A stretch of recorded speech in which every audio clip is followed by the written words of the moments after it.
خود احتسابی، اپنی جانچ پڑتال۔ اس کے بعد جو سبق کا مرکزی خیال ہے، عزت کا راز اپنی محنت، خود اعتمادی اور اندرونی اصلاح میں پوشیدہ ہے۔ خدا صرف ان لوگوں کی مدد کرتا ہے جو خود اپنی مدد کرتے ہیں۔ بیرونی امداد یا گورنمنٹ پر انحصار قوموں کو کمزور بنا دیتا ہے، اس سے ان کی عزت اور خودداری ختم ہو جاتی ہے۔ اس کے بعد جو خلاصہ ہے اس سبق کا، انسان یا قوم کی ترقی اس کے اپنے عمل اور کوششوں پر منحصر ہے۔ دوسروں پر انحصار کرنے سے خود اعتمادی اور غیرت ختم ہو جاتی ہے۔ قوم کو اپنی محنت سے حاصل شدہ عزت اور ورثے کی قدر کرنی چاہیے اور اسے مزید ترقی دینی چاہیے۔ صرف ماضی پر فخر کرنے کی بجائے حال میں ترقی کی کوشش کرنی چاہیے۔ علم کے ساتھ ساتھ اچھے کردار اور عملی زندگی بھی ضروری ہے، کیونکہ صرف کتابی تعلیم کافی نہیں ہوتی۔ فرد کی بہتری سے معاشرہ اور مستقبل بہتر ہوتا ہے، اور کامیاب قومیں ہمیشہ عمل پر یقین رکھتی ہیں۔ سر سید کا پیغام یہی ہے کہ قوموں کو اپنی حالت خود بہتر بنانی چاہیے، کیونکہ حقیقی ترقی محنت اور اصلاح میں ہے۔ اس کے بعد جو مشق ہے اس سبق کی، تو اس میں متن کے حوالے سے جو یہ سبق ہے اس میں درست جواب پر نشان لگانا ہے۔ تو پہلے خدا ان کی مدد کرتا ہے جو اپنی مدد کرتے ہیں، یہ ایک نہایت آزمودہ، اس میں یہ مقولہ جو ہے یہ والی آپشن سلیکٹ کرنی ہے۔ اسی طرح ایک شخص میں اپنی مدد آپ کرنے کا جوش ہے، اس کی جو ہے اس میں ترقی کی بنیاد، یہ والا جو آپشن ہے یہ سلیکٹ کرنا ہے۔ جیسا مجموعہ قوم کی چال چلن کا ہوتا ہے، یقینی اس کے قانون اور مناسب حال گورنمنٹ ہوتی ہے، یہ ایک قاعدہ ہے۔ تو اس میں جو نیچر کا، یہ والی آپشن سلیکٹ کرنی ہے۔ انسان کی قومی ترقی کی نسبت ہم لوگوں کا خیال ہے کہ ملے کوئی، یہاں پہ خضر کی جو آپشن ہے یہ سلیکٹ کرنی ہے۔ اداروں پر بھروسہ اور اپنی مدد آپ، یہ دونوں اصول ایک دوسرے سے ہیں، اس میں بالکل مختلف، یہ آپشن سلیکٹ کرنی ہے۔ نیکسٹ میں سوالات کے جوابات دیں۔ وہ کون سا آزمودہ مقولہ ہے جس میں انسانوں اور قوموں کا تجربہ جمع ہے؟ تو اس کا جو جواب ہے، خدا ان کی مدد کرتا ہے جو اپنی مدد آپ کرتے ہیں۔ وہ آزمودہ مقولہ ہے جس میں انسانوں، قوموں اور نسلوں کا تجربہ جمع ہے۔ اس میں خود اعتمادی اور محنت کی اہمیت کو اجاگر کیا گیا ہے۔ نیکسٹ جو کویشچن ہے، سر سید احمد خان کے خیال میں کون سی قوم ذلیل اور بے عزت ہو جاتی ہے؟ تو اس کا آنسر جو ہے، سر سید احمد خان کے خیال میں وہ قوم ذلیل اور بے عزت ہو جاتی ہے جو اپنی مدد آپ کرنے کی صلاحیت کھو بیٹھتی ہے، دوسروں پر انحصار کرتی ہے اور عزت و غیرت جیسی خوبیوں سے محروم ہو جاتی ہے۔ اس کے بعد نیکسٹ جو کویشچن ہے، نیچر کا قاعدہ کیا ہے؟ اس کا جو آنسر ہے، نیچر کا قاعدہ یہ ہے کہ جیسا مجموعہ قوم کے چال چلن کا ہوتا ہے، ویسی ہی حکومت اور قانون اس قوم کے لیے بنتا ہے، جیسے پانی اپنی سطح پر آ جاتا ہے۔ پھر بیرونی کوششوں سے برائیوں کو ختم کرنے کا کیا نتیجہ نکلتا ہے؟ بیرونی کوششوں سے برائیوں کو ختم کرنے کا نتیجہ یہ نکلتا ہے کہ وہ برائیاں کسی اور نئی شکل میں دوبارہ پیدا ہو جاتی ہیں۔ حقیقی اصلاح کے لیے شخصی زندگی اور چال چلن کی بہتری ضروری ہے۔ نیکسٹ جو کویشچن ہے، دنیا کی معزز قوموں نے کس خوبی کی بنا پر عزت پائی ہے؟ اس کا جو آنسر ہے، دنیا کی معزز قوموں نے اپنی مدد آپ کے اصول پر عمل کر کے عزت پائی ہے۔ یہ خوبی ان کی محنت، خود اعتمادی اور خود مختاری کا مظہر ہے۔ یہ جو سبق ہے اپنی مدد آپ، اس کے متن کو مد نظر رکھتے ہوئے یہ جو جملے ہیں ان کو مکمل کرنا ہے۔ تو یہ جو پہلا ہے خدا ان کی مدد کرتا ہے جو آپ اپنی، یہاں پہ مدد لکھنا ہے کرتے ہیں۔ سیکنڈ جو ہے، جس طرح کے پانی خود اپنی پنسال میں آ جاتا ہے، تو یہاں پنسال میں جو ہے پنسال یہ لگانا ہے خالی جگہ میں۔ قوم شخصی حالتوں کا مجموعہ ہے، تو یہاں پہ حالتوں جو ہے یہ آئے گا خالی جگہ میں۔ پھر قوم کی سچی ہمدردی اور سچی ڈیش والی جو جگہ ہے یہاں خیر خواہی کرو۔ پھر لاسٹ میں ہم لوگوں کے یہ خیال ہے کہ ڈیش خضر ملے، تو یہاں پہ خضر جو ہے یہ آئے گا خالی جگہ میں۔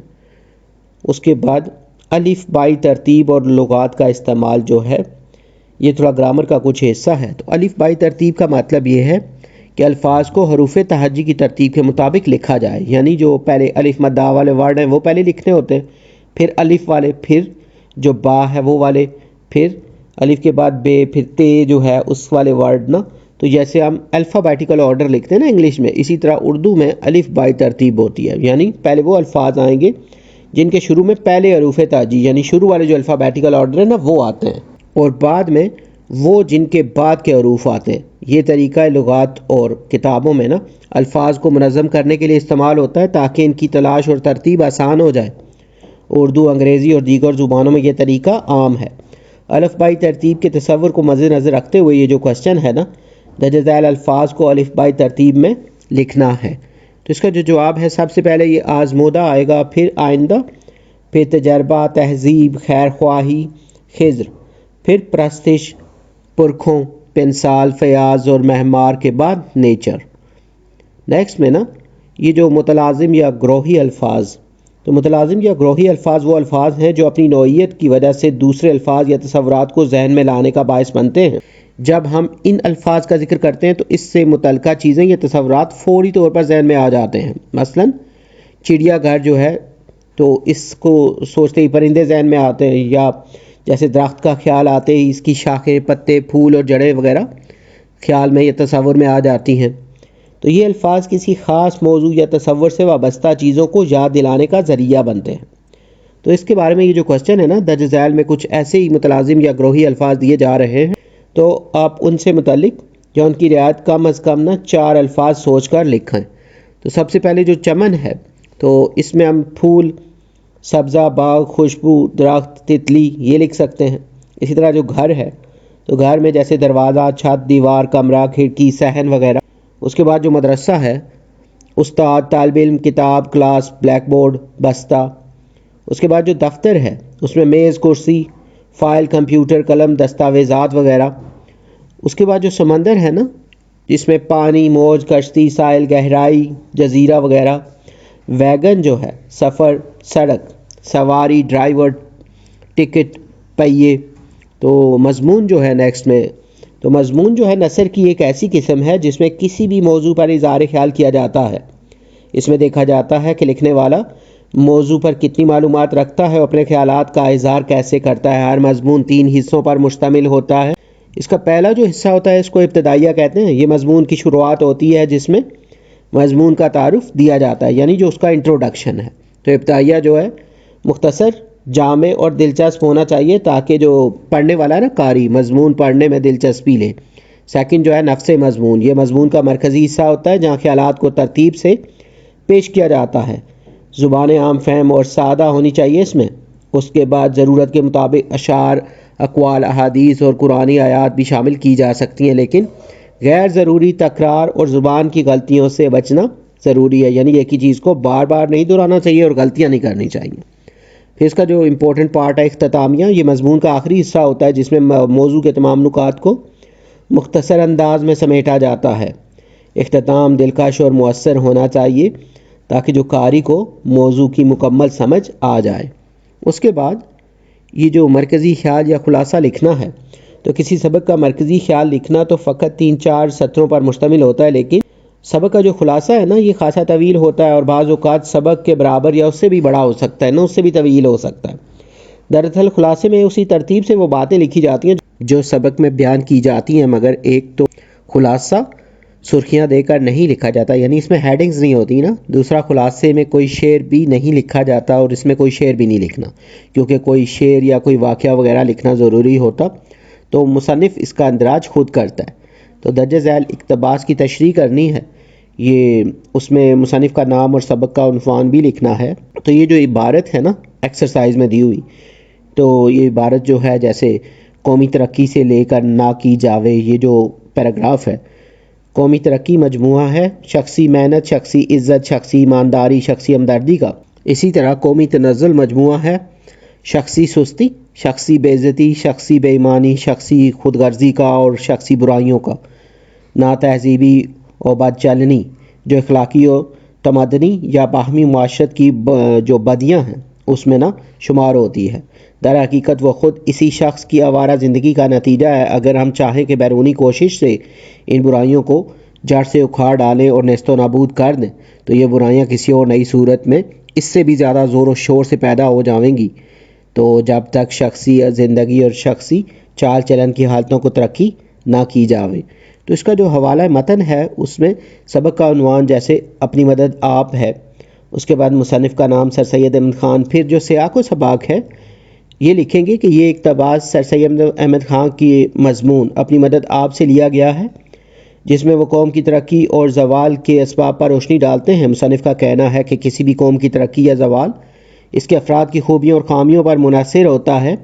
وہ یہ بھی بتاتے ہیں کہ شخصی زندگی ہی اجتماعی ترقی کی بنیاد بنتی ہے۔ اس کی جو تشریح ہے نا اس پیراگراف، اس اقتباس میں مصنف نے واضح کیا ہے کہ قومی ترقی کا دار و مدار افراد کی ذاتی خوبیوں پر ہے، جیسے محنت، ایمانداری، عزت اور ہمدردی۔ جب ہر فرد ان خوبیوں کو اپناتا ہے تو پوری قوم ترقی کی راہ پر چلتی ہے۔ اس کے برعکس اگر افراد بے ایمانی، خود غرضی اور بدعمالیوں پر مبتلا ہو جائیں تو قوم زوال پذیر ہو جاتی ہے۔ مصنف یہ بھی کہتے ہیں کہ اگر ہم برائیوں کو صرف بیرونی اقدامات سے ختم کرنے کی کوشش کریں تو وہ کسی اور شکل میں دوبارہ سامنے آ سکتی ہیں۔ اس لیے ضروری ہے کہ ہر فرد جو ہے اپنی ذاتی زندگی اور کردار کو بہتر بنائے۔ مصنف کا پیغام یہی ہے کہ ایک مضبوط قوم مضبوط اور باکردار افراد سے بنتی ہے، اس لیے ہر شخص کو اپنی زندگی میں بہتری لانے کی کوشش کرنی چاہیے۔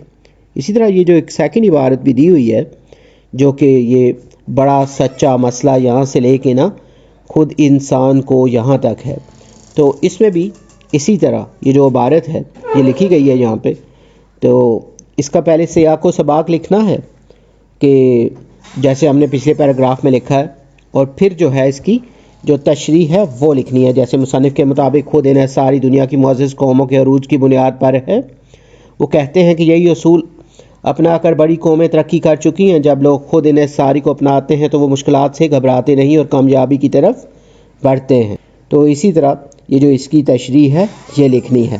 تو یہاں پہ یہ جو اس کی ایکسرسائز ہے چیپٹر کی یہ کمپلیٹڈ ہے۔ امید ہے یہ ویڈیو اور یہ نوٹس آپ کے لیے ہیلپ فل ہوں گے، اور اگر اس بک سے ریلیٹڈ مزید ویڈیوز یا نوٹس کی ضرورت ہو تو چینل پہ جو پلے لسٹ ہے وہاں سے آپ کو مل جائیں گے۔ اس کے علاوہ جو ویڈیو کی ڈسکرپشن ہے وہاں پہ پلے لسٹ کا لنک موجود ہے۔ جلد نیو ویڈیو میں نئے لیکچر کے ساتھ ملیں گے۔ Have a nice time.